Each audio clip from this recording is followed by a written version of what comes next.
പോയ ഞങ്ങളുടെ കൂടപ്പിറപ്പുകളായ ഋഷി മോഹന്റെയും അഞ്ജലിയുടെയും ആത്മാവിന് നിത്യശാന്തി നേർന്നുകൊണ്ട് ഒരു നിമിഷം നമുക്ക് പ്രാർത്ഥിക്കാം.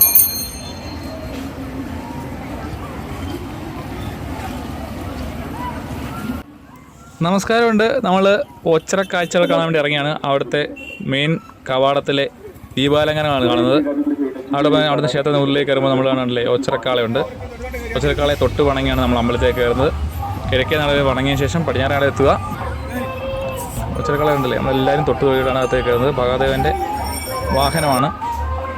ഇവിടുന്ന് നമ്മൾ പടിഞ്ഞാറ് നടയിലെത്തും. പടിഞ്ഞാറ് നടയിൽ നിന്ന് നമ്മൾ കാവിലേക്ക് പോകും. കാവിലേക്ക് പോകുന്ന വഴിയിലാണ് നമ്മുടെ മനോഹരമായ നക്ഷത്രവനം.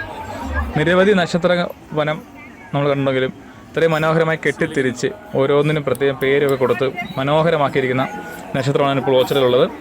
നമ്മുടെ ഓരോ നാളുകളും അനുസരിച്ച് അവിടെ എഴുതി വെച്ചിട്ടുണ്ട്. അപ്പോൾ അവരെല്ലാം മുമ്പിൽ പോയി നമുക്ക് വെള്ളമൊക്കെ ഒഴിച്ച് നമുക്ക് പ്രാർത്ഥിക്കാം.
അങ്ങനെ നമ്മൾ മനോഹരമായ പുണ്യം പൂങ്കാവനം നക്ഷത്രവനമാണ്. ഓച്ചിറയുടെ വടക്കുവശത്തുള്ള പുണ്യം പൂങ്കാവനം നക്ഷത്രവനത്തിലാണ് നമ്മൾ എത്തിയിരിക്കുന്നത്.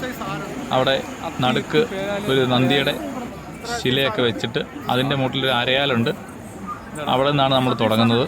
തുടങ്ങിക്കഴിഞ്ഞാൽ അപ്പോൾ അടിപൊളി വന്നിരുന്ന് നമുക്ക് റെസ്റ്റൊക്കെ ഒരു പാർക്ക് പോലെ മനോഹരമാക്കി വെച്ചേക്കാം കേട്ടോ. എല്ലാ മരത്തിലും നമ്മുടെ നാളുകളുടെ എല്ലാ പേര് എഴുതി വെച്ചിട്ടുണ്ട്. ആ മരങ്ങളും എഴുതി വെച്ചിട്ടുണ്ട്.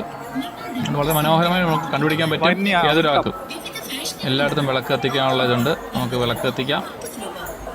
നമ്മൾ ഐതിഹ്യം അനുസരിച്ച് നമ്മുടെ നാളിനനുസരിച്ചുള്ള മരങ്ങൾ നമ്മൾ വെച്ച് പിടിപ്പിക്കണം എന്ന് പറയുന്നുണ്ട്. പക്ഷേ നമുക്ക് വീടുകളിൽ എല്ലാ മരങ്ങളും വെച്ച് പിടിപ്പിക്കാൻ പറ്റത്തില്ല. അതുകൊണ്ട് നമ്മൾ അതിന് പകരം ഇവിടെ വന്ന് ഈ വെള്ളം ഒരു ഗ്ലാസ് വെള്ളമെങ്കിലും ഒഴിച്ചു കൊടുത്ത്, അതാണ് നമ്മുടെ വിശ്വാസം. ഐതിഹ്യം അനുസരിച്ചുള്ള വിശ്വാസമാണ്.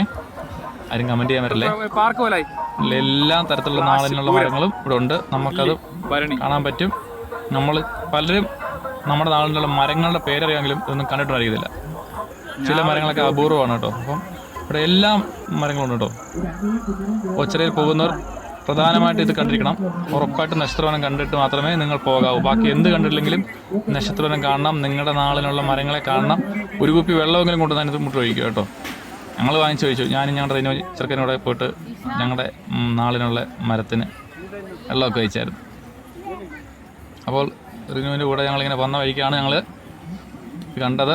ഉത്സവം കാണാൻ ഇറങ്ങിയാണ്. വളരെ തിരക്കായിരുന്നു. 12 വിളക്കിൻ്റെ ഭാഗമായിട്ട് ഭയങ്കര തിരക്കായിരുന്നു. പക്ഷേ നക്ഷത്രമായ ലൈറ്റുകളൊക്കെ ഉണ്ടെങ്കിലും കുറേ ലൈറ്റുകൾ അവിടെ വെച്ചിട്ടുണ്ട്. ഒന്നും കത്തിച്ചിട്ടില്ലായിരുന്നു. കുറച്ചുകൂടെ മനോഹരമാക്കാമായിരുന്നു. ഇപ്പോൾ ഉത്സവ സമയമാകുമ്പോൾ ആളുകളൊക്കെ വരുന്നതല്ലേ. കൊള്ളാം, അടിപൊളിയാണ്. നല്ലവണ്ണം നോക്കുന്നുണ്ട്. പിന്നെ എന്താ പറയുക, പാർക്ക് പോലെ നമുക്ക് ഉപയോഗിക്കാം. അതുകൊണ്ട് വരുന്നവരെല്ലാം 12 കഴിഞ്ഞിട്ടാലും ഓച്ചിറയിൽ പോകുന്നവർ ഇതെല്ലാം കാണുക, മരങ്ങൾ കാണുക, അവരുടെ നക്ഷത്രവാദം കണ്ടിട്ട് ഇതിന് കമൻറ്റ് ചെയ്യണേ. ഓക്കേ.